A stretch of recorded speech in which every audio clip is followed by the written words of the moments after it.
Hello students, आप सभी का हमारे यूट्यूब चैनल में हार्दिक स्वागत है।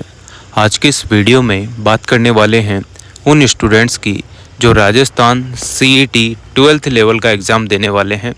तो उनके लिए ये वीडियो बहुत ही ख़ास है। तो एग्ज़ाम देने से पहले ये वीडियो ज़रूर देख लीजिएगा, क्योंकि इस वीडियो में मैं आप लोगों को ड्रेस कोड से संबंधित और क्या क्या डॉक्यूमेंट्स आप लोगों को एग्ज़ाम में लेकर जाने हैं, यानी कि एग्ज़ाम से पूर्व आप लोगों को क्या क्या सावधानियां रखनी है, उन सभी बातों पर विस्तृत रूप से बताने वाला हूं। तो वीडियो आप लोग पूरा देखिएगा। और अगर आप लोग चैनल पर नए हैं तो चैनल को सब्सक्राइब, वीडियो को लाइक और बेल आइकन ज़रूर दबा लीजिएगा। सबसे पहले तो जो भी students CET exam 12th level वाला देने वाले हैं, तो उन सभी को हार्दिक शुभकामनाएँ, सभी को ऑल द बेस्ट।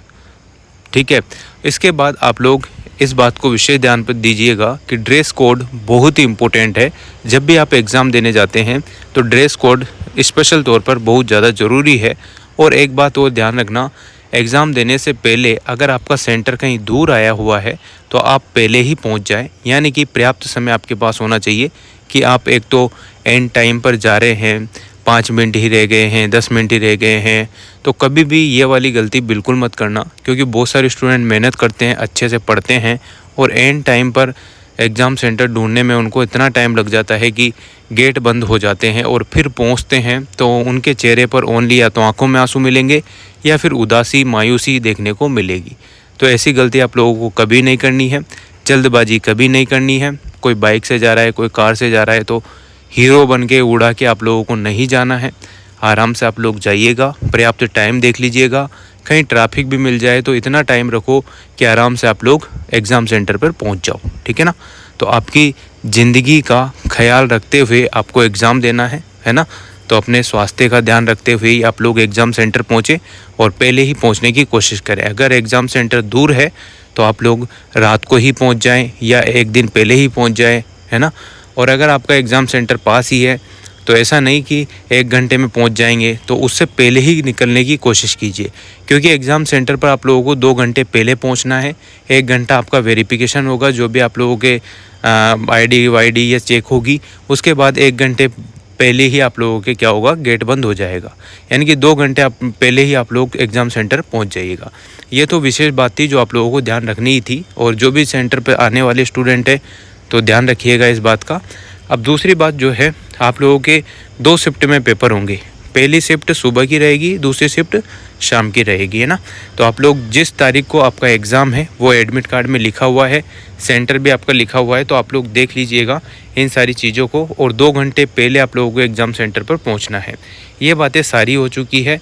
मुद्दे की बात पर अपन आ जाते हैं। आप लोगों को क्या क्या चीज़ें लेकर आनी है वो पहले बता देता हूँ, फिर ड्रेस कोड बता दूँगा। ठीक है। आप जब भी एग्ज़ाम देने आएँ तो सबसे पहले तो इस बात का ध्यान रखें कि आपके पास जो भी ई एडमिट कार्ड है, जो आप लोगों के ऑनलाइन निकलेगा एडमिट कार्ड, वो आपके पास होना चाहिए। उसके अलावा आपके पास अगर आधार कार्ड है तो आधार कार्ड बिल्कुल आप लोगों को लेके आना है। और जो भी अदर चीज़ें हैं वो आप लोगों की जब भी वैलिड जब भी वो एक्सेप्ट करते हैं। जैसे कि यहाँ पर बात करें तो आप लोगों के जैसे आधार कार्ड के अलावा भी जैसे पासवर्ड हो गया या फिर ड्राइविंग लाइसेंस हो गया, ये चीज़ें बाद में वैलिड मानी जाएगी। पहले यहाँ पर वरीयता दी गई है आधार कार्ड को। ठीक है ना, ये लिखा हुआ है आधार कार्ड आपका होना चाहिए। अगर विशेष परिस्थिति में पैन कार्ड चल सकता है, पासवर्ड, ड्राइविंग लाइसेंस, मतदाता पहचान पत्र आपका चल सकता है, पर पहले प्रायोरिटी यहाँ पर दी गई है किसको, आधार कार्ड को। तो ई एडमिट कार्ड हो गया, उसके अलावा आधार कार्ड हो गया। आधार कार्ड के अलावा आप लोगों के फ़ोटो मांगा गया है, पासवर्ड साइज फ़ोटो, तो आपसे 1 मांगा गया है, तो आप लोग 2 या 3 लेके आइएगा। क्योंकि हो सकता है कहीं गिर जाए, कोई बाय मिस्टेक हड़बड़ाहट में जल्दी में इधर उधर हो जाए, तो आप लोग परेशान ना होए। एक नहीं तो दूसरा तीसरा काम आ सकता है। तो 2 या 3 फ़ोटो आप लोग लेके आ सकते हैं, पासवर्ड साइज फ़ोटो, है ना। इसके अलावा देखो, इसके अलावा आप लोगों को एक बॉल पेन लाना है ना। बॉल पेन आप लोगों को लाना है, बाकी और कोई भी चीज़ आप लोगों को नहीं लेकर आनी है ना। ब्लू बॉल पेन आप लोग ला सकते हैं। बाकी आपको जो आपकी पानी पीने के लिए अगर आप लोग लाना चाहते हैं तो जो ट्रांसपेरेंट बोतल होती है, ट्रांसपेरेंट होती है, यानी कि जिसमें आर पार दिखता है, वो पानी की बोतल आप लोग ला सकते हैं। पेन भी आपका ऐसा ही होना चाहिए, कहने का मतलब 2 रुपये 3 रुपये वाला पेन जिसमें आर पार दिखता हो, उस टाइप का पेन आपका चलने वाला है। तो ये चीज़ें ही आप लोग लेकर आएँ। इसके अलावा कोई भी चीज़ आपको नहीं लेके आनी है। अब आ जाते हैं ड्रेस कोड पर। तो देखिएगा, ड्रेस कोड आप लोगों को बता देता हूँ। पुरुष के लिए अगर कोई भी बॉयज़ है या जो पुरुष मेल है उसके लिए यहाँ पर देखो, पहले आधी आस्तीन की ही शर्ट टी शर्ट चलती थी, अब फुल आस्तीन का भी पहन सकता है, पर बिल्कुल नॉर्मल सिंपल होनी चाहिए, है ना। जैसे कि पुरुष अभ्यर्थी जो है आधी आस्तीन की और फुल आस्तीन के यहाँ पर शर्ट टी शर्ट पहन के आ सकता है, ठीक है। पैंट और हवाई पैंट पहन के आ सकता है, नॉर्मल ही पैंट पहन सकते हैं, जींस भी पहन सकते हैं, पर नॉर्मल होनी चाहिए, उसमें ज़्यादा चेन वेन नहीं होनी चाहिए, ठीक है ना। और यहाँ पर फॉर्मल अगर पहन के आते हैं तो बहुत ही अच्छी बात है। इसके अलावा आप लोग हवाई चप्पल, जो स्लीपर चप्पल आप लोग डेली यूज़ में लेते हैं, जिन्हों में ज़्यादा कोई झंझट ना हो, ज़्यादा कोई इधर उधर क्लिप विलिप ना हो, नॉर्मल चप्पल हो, स्लीपर टाइप में जो रोड पे बेलते हैं आप लोग, ठीक है, वो वाली चप्पल आपकी अलाउ है, स्लीपर, ठीक है। अब महिलाओं की बात करते हैं, तो महिलाओं के लिए सलवार सूट पहन सकती है, नॉर्मल होने चाहिए, कोई ज़्यादा डिजाइन नहीं होना चाहिए, सिंपल वे में, एकदम सिंपल, ठीक है। साड़ी यहाँ पर पहन सकते हैं, है ना। और बाल अगर आप लोग खुला रखना चाहे तो खुले रख सकते हैं, जूड़ा बांधना अलाउ शायद नहीं है ना। बाकी जूड़ा उड़ा वो तो आपके ऊपर डिपेंड करता है कि कोई, है ना। तो साड़ी आप लोग पहन सकते हैं, नॉर्मल साड़ी होनी चाहिए, ज़्यादा उसमें कुछ लगा हुआ नहीं रहना चाहिए।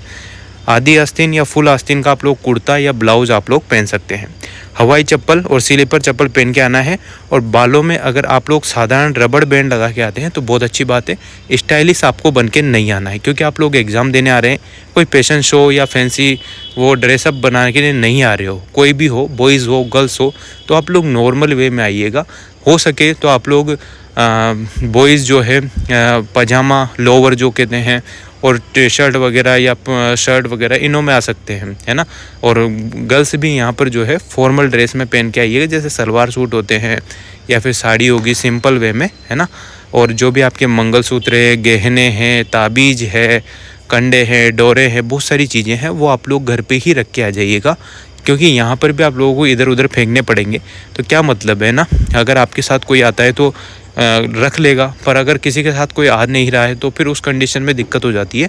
तो आप लोग घर पर ही सारी चीज़ें रख के आए, कान के, नाक के, जो भी आप लोग पहनते हैं वो सभी घर पर ही रखें, है ना। नॉर्मल वे में एक स्टूडेंट की तरह बन के आप लोगों को एग्ज़ाम देने आना है, ये है बात। बहुत सारे जो सेंटर है वहाँ पर आपके साथ ज़्यादा कानूनाई नहीं की जाती है, नॉर्मल वे में आप लोगों को अंदर आने दे दिया जाता है। पर बहुत सारी जगह आप लोगों के साथ हो सकता है स्ट्रिक्ट रूल फॉलो किए जाते हैं, जो कि गवर्नमेंट की तरफ से आ ही चुके हैं, आप लोगों को मैंने बता ही दिया है। तो इन चीज़ों का आप लोगों को विशेष ध्यान रखना है। ये बातें आप लोगों को एग्ज़ाम देने से पहले ध्यान रखनी होगी। OMR सीट पर आप लोगों को गोले भी अच्छे से बढ़ने हैं, नेगेटिव मार्किंग नहीं है, पूरे क्वेश्चन आप लोग कीजिएगा। तो यही कुछ बातें थी जो आप लोगों को बतानी बहुत ज़रूरी थी। उम्मीद करता हूँ इन सभी से आपकी हेल्प ही होगी और आप लोगों को एक मोटिवेशन भी फील होगा। और हंसते हुए जाइएगा, क्योंकि एग्ज़ाम इतना लेवल पर नहीं आएगा, नॉर्मल लेवल आएगा, 12th बेस पर ये एग्ज़ाम है, तो उसी हिसाब से पैटर्न रहेगा। Thank you so much. Video अगर अच्छी लगी हो तो like, comment, share and subscribe. ज़्यादा से ज़्यादा स्टूडेंट्स को आप लोग शेयर कीजिएगा, ताकि उन्हों का भी मनोबल बढ़े, उन्हों को भी जो टेंशन हो रही है वो कम हो, ठीक है। Thank you so much.